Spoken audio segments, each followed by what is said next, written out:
নমস্কার বন্ধুরা, আমি সুস্মিতা মায়ের হেসেলে আপনাদের স্বাগত জানাই। আবার চলে এলাম নতুন দিনে নতুন একটা রেসিপি নিয়ে। আজকের রেসিপি হলো খুবই মজাদার, খুবই টেস্টি আর একদম বানানো কিন্তু খুবই সহজ। সম্পূর্ণ রেসিপিটা দেখলেই কিন্তু এরকম খুব সহজেই কিন্তু বানাতে পারবেন। চলুন দেখা যাক আজকের রেসিপিটা কি বানাতে চলেছি। আজকের রেসিপিটা কিন্তু তালের এরকম মিনি জিলাপি বানাতে চলেছি। একদম কিন্তু সহজ একটা রেসিপি। আর এখন কিন্তু ঘরে ঘরেই এরকম পাকা তাল আছে। আর এরকম পাকা তাল টিফিন কৌটোতে কিন্তু রেখে দিয়েও পরের দিনও কিন্তু বানাতে পারেন। জাস্ট এক বাটি এরকম পাকা তাল লের শাঁস হলেই কিন্তু এই রেসিপিটা বানানো যায়। তা চলুন একটা লাইক দিয়ে দেখা শুরু করে দিন আমি কিভাবে বানাই এই রেসিপিটা। দেখুন এখানে এক বাটি, ছোট একটা বাটির মাপ করেই নিচ্ছি। যে কোনো একটা বাটি হোক কাপ হোক আপনারা মাপ করে নেবেন, তাহলেই কিন্তু সম্পূর্ণ রেসিপিটা শেষ পর্যন্ত পারফেক্ট হবে। এখানে এক বাটি তালের কার নিয়ে নিয়েছি। নিয়ে ভালো করে গ্যাসটাকে অন করে দিয়ে কড়াইয়ে 1 চামচ মতো চিনি দিয়ে আমি প্রায় 2 থেকে 3 মিনিট মতো এইভাবে কিন্তু নাড়াচাড়া করে নেব। জাস্ট একটু জাল দিয়ে নেব। যে তালের শাঁস কিন্তু একটু তেতকুটো ভাব হয়, সব তালের শাঁস কিন্তু সমান হয় না। তার জন্য এইভাবে 1 চামচ চিনি দিয়ে এইভাবে একটু জাল দিয়ে নেবেন, তাহলে কিন্তু এর টেস্টটাও ভালো হয় আর এর গন্ধটাও কিন্তু বেশ ভালো হয়। আর তালের জিনিস খেলে যাদের অম্বল হয় তারা কিন্তু এইভাবে বানিয়ে খেলে তাদের কিন্তু একটু অ্যাসিডিটির সমস্যা থাকবে না। সুন্দরভাবে দেখুন জাল দিয়ে নিচ্ছি। জাল দিয়ে নিয়ে পরের রেসিপিটা আমি করব। দেখুন কি সম্পূর্ণ রেসিপিটা দেখতে থাকুন আমি কিভাবে রেসিপিটা বানাই। এবার ওই বাটির মাপ করেই কিন্তু আমি এখানে লিকুইড দুধ নিয়ে নিয়েছি 1 বাটি, আর হাফ বাটি মতো আমি নর্মাল জল নিয়ে নিয়েছি। আপনারা সম্পূর্ণ রেসিপিটা দুধেরতেও করতে পারেন বা জল দিয়েও করলে তার টেস্টটা অন্যরকম আসবে। তার জন্য আমি এরকম দু রকম দিয়ে করছি, এর টেস্টটাও সুন্দর হবে খেতে। এবার একটু জাল দিয়ে নেওয়ার পর ওই বাটির মাপ করেই 1 বাটি নিয়ে নিয়েছি সুজি। সুজিটা ভাজার কোনো দরকার নেই, এরকম সুজিটা দিয়ে দেবেন। দিয়ে ভালো করে কিন্তু নাড়াচাড়া করে নিয়ে প্রায় 5 মিনিট মতো ভালো করে সুজিটাকে তৈরি করে নিতে হবে। তাতে কি হবে, সুজিটা সুন্দরভাবে সিদ্ধও হয়ে যাবে আর একটা ডো আকারে তৈরি করা হয়ে যাবে। এইভাবেই নাড়াচাড়া করতে থাকবেন, না হলে কিন্তু ডেলা বেঁধে থাকবে, সেইভাবে কিন্তু সুজিটা রান্না করা হবে না।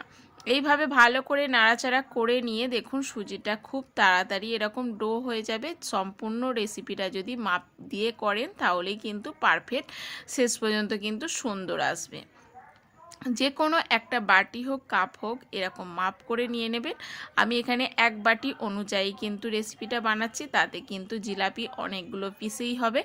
আর সুজি দেখবেন 1 বাটি সুজি যদি নেন 5 টাকার যে প্যাকেটগুলো, সেই প্যাকেটের 1 প্যাকেট যদি সুজি নেন তাহলে কিন্তু অনেক ছোট জিলাপি বানানো হয়ে যায়। এবার দেখুন একটা ডো হয়ে গেল আর আমি অন্য একটা থালায় এইভাবে তুলে নিচ্ছি, একটু ঠান্ডা করে নেব। খুব বেশি ঠান্ডা করবেন না, তাতে কিন্তু মাখা যাবে না। হালকা হাতে ছোঁয়ার মতো এরকম গরম অবস্থাতেই কিন্তু এরকম ভালো করে একটু মেখে নিতে হবে। আটা যেভাবে মাখি আমরা ডোলে ডোলে সেইভাবে কিন্তু মেখে নিতে হবে।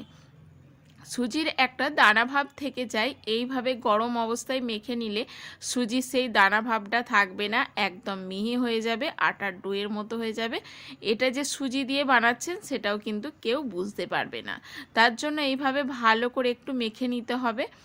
মেখে নেয়ার পর আমি কি দিই দেখুন, ভালো করে কিন্তু গরম অবস্থায় মেখেছি বলে একটু খচা ভাব নেই। এবার দিয়ে দেব 1 চামচ মতো গাওয়া ঘি। গাওয়া ঘিটা দিলে এর স্বাদ গন্ধ দুটোই হবে, আর এই যে হাতে লেগে যাচ্ছে সেটাও কিন্তু লাগবে না।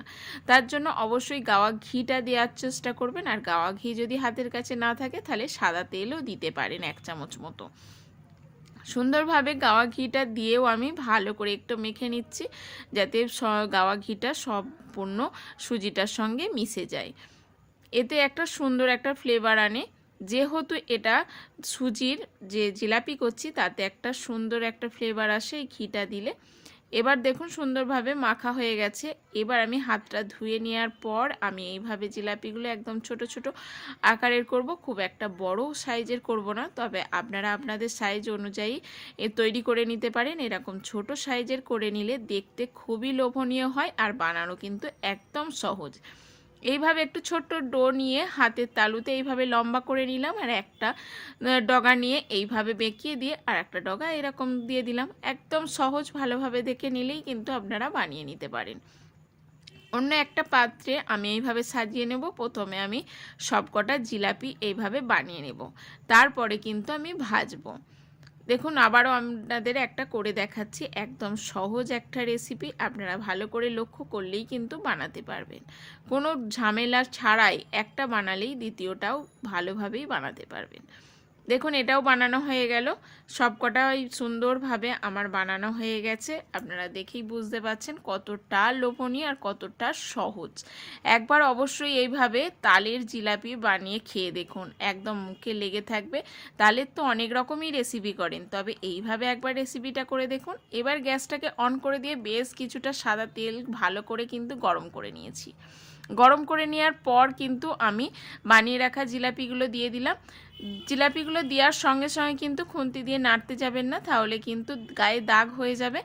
ভালো করে কিন্তু মাখা হলে জিলাপিগুলো অটোমেটিক এরম তেলের ওপর ভেসে উঠবে, তখন কিন্তু এপিট ওপিট করে আপনারা লাল লাল করে একটু ভেজে নেবেন। খুব একটা ভাজবেন না, তাতে কিন্তু পুরো একটা কালার চলে আসবে আর খেতেও ভালো লাগবে না। 2 থেকে 3 মিনিট মতো এই জিলাপিগুলো ভাজতে টাইম লাগে। অবশ্যই কিন্তু হাই ফ্লেমে ভাজবেন, আর এরম কিন্তু উল্টে পাল্টে ভেজে নিতে হবে।